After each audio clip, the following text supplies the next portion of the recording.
C'est Laurent, le fondateur et développeur de la plateforme éducative pour tous. Alors aujourd'hui, je vais vous présenter le player d'activité. Donc c'est un player qui va vous permettre de lire l'ensemble des exercices que vous allez créer depuis la plateforme. Alors ce player possède deux modes, un mode évalué et un mode entraînement. Donc là ici on est dans le mode entraînement et lorsque vous allez activer depuis la plateforme le mode évalué, et bien en fait vos apprenants auront l'obligation de se connecter pour pouvoir commencer la série. Donc pour se connecter, il suffit d'ouvrir le module de connexion et à partir de ce moment-là, on peut commencer la série. Donc je vais revenir sur le mode entraînement parce que c'est celui-là que je vais vous présenter maintenant. Voilà, donc on va rentrer au sein de la série. Alors un petit préambule, c'est que les activités qui ont été créées ici n'ont pas forcément de lien pédagogique entre elles. Alors au niveau de l'interface de ce player, vous allez trouver différents éléments. Vous allez trouver donc une barre de progression sur votre gauche qui va vous servir en fait à différentes choses. Donc tout d'abord servir de repère de progression au sein de la série. Ensuite, il va y avoir aussi un indicateur de réussite ou d'échec sur les activités. Et enfin, vous allez pouvoir cliquer dessus pour naviguer au sein de la série. En haut, on va trouver un repère de difficulté, donc qui va de 1 à 3. Ensuite, une partie en haut au centre où on va retrouver le score. La partie connexion, c'est-à-dire qu'en mode entraînement, vos apprenants peuvent en fait se connecter à tout moment de la série pour enregistrer justement leurs activités en base de données. On va retrouver aussi un menu dépliant où on va retrouver l'ensemble des titres des activités, ainsi que le titre du thème de la série, les différentes difficultés sur chacune des activités, et enfin on va pouvoir donc déplier et retrouver l'ensemble des points, le temps mis pour faire l'activité, le nombre d'essais utilisés, donc vous allez pouvoir paramétrer tout ça depuis la plateforme, et enfin on va retrouver donc les savoir-faire, les compétences qui sont évaluées au sein de chaque activité.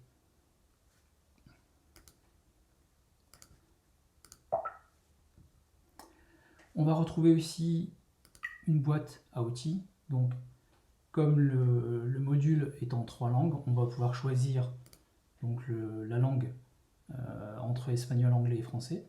On peut aussi couper l'audio si on en a envie. On peut aussi activer un mode 10, modifier la taille de la fonte ou activer la lecture automatique des consignes.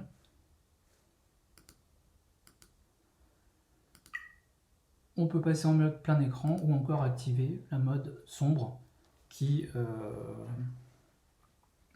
par défaut n'est pas activé.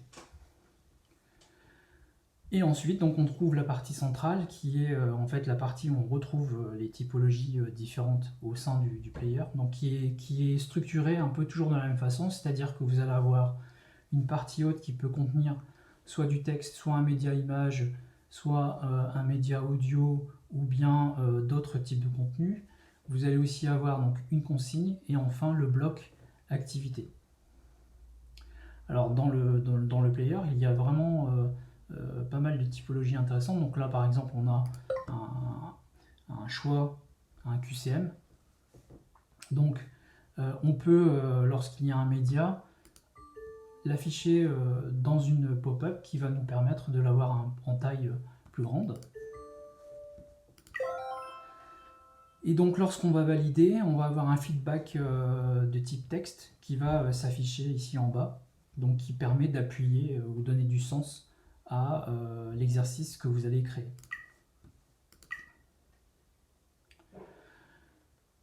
Donc je vais parcourir un peu l'ensemble des activités qui ont été créées ici dans cette série. Donc là par exemple, il suffit de remettre dans l'ordre différents blocs images.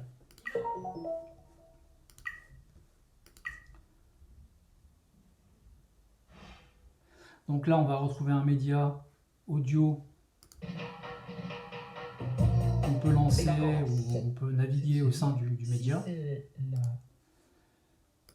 Donc là on retrouve un QCM du type image avec ici donc le droit à 2 essais.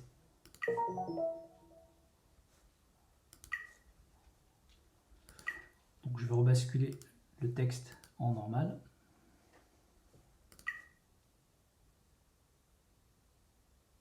Et donc à tout moment, on peut voir ici sur le menu le nombre de points attribués, le temps passé et les essais qui ont été utilisés pour faire l'exercice.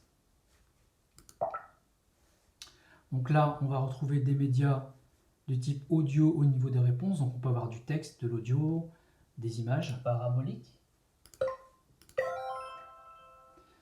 Avec une attribution donc de Quizerstone et le nombre de points total affichés au cours de la série. Donc là, on a une activité de type drag and drop.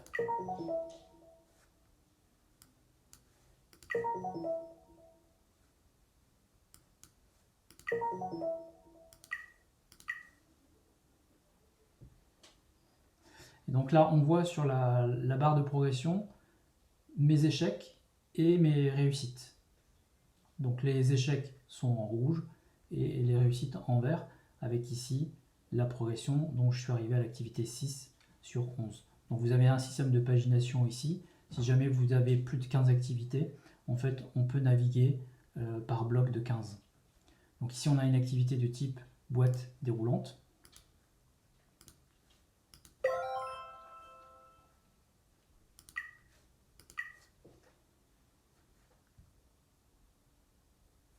Ici, une activité de type saisie.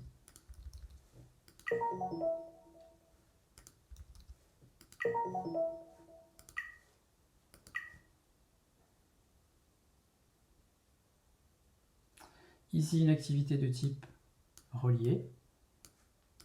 Alors, dans cette typologie, on peut faire du relié soit unique, soit du relié multiple.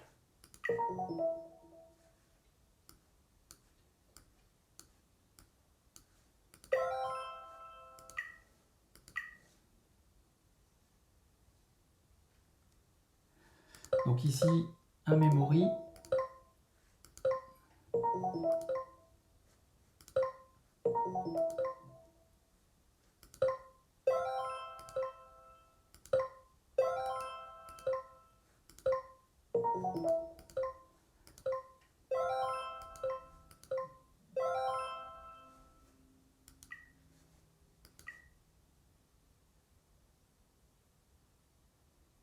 Donc ici, c'est une typologie, donc on doit choisir des mots dans la phrase.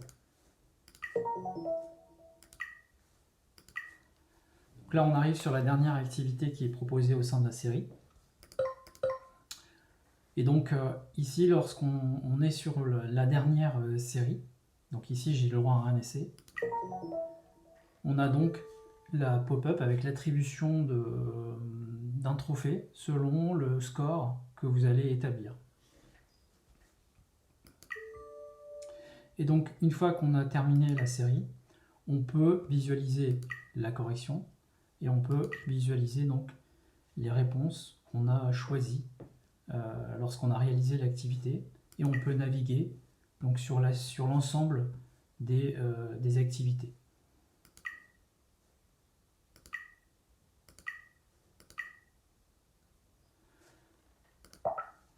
Ici, on va pouvoir générer le PDF une fois qu'on a fini l'activité. On va pouvoir donc le récupérer et on va retrouver l'ensemble des scores, des compétences, des temps réalisés sur chacune des activités. Pour terminer, j'aimerais préciser que ce player est complètement compatible sur mobile.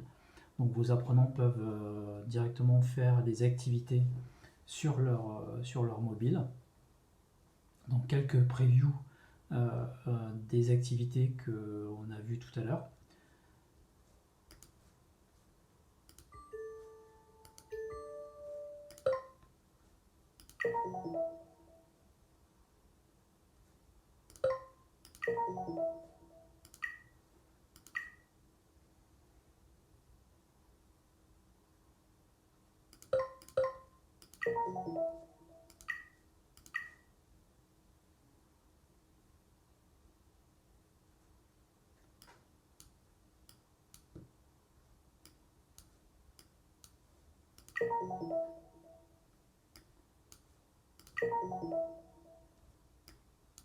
Là, j'ai le droit à 3 essais.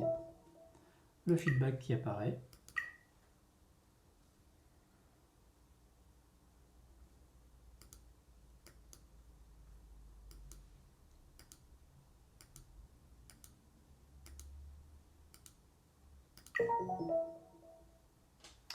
Voilà, je vous remercie et je vous dis à très bientôt pour une nouvelle vidéo où je vous montrerai comment on fait pour créer un cours depuis la plateforme Quizzer. Merci beaucoup.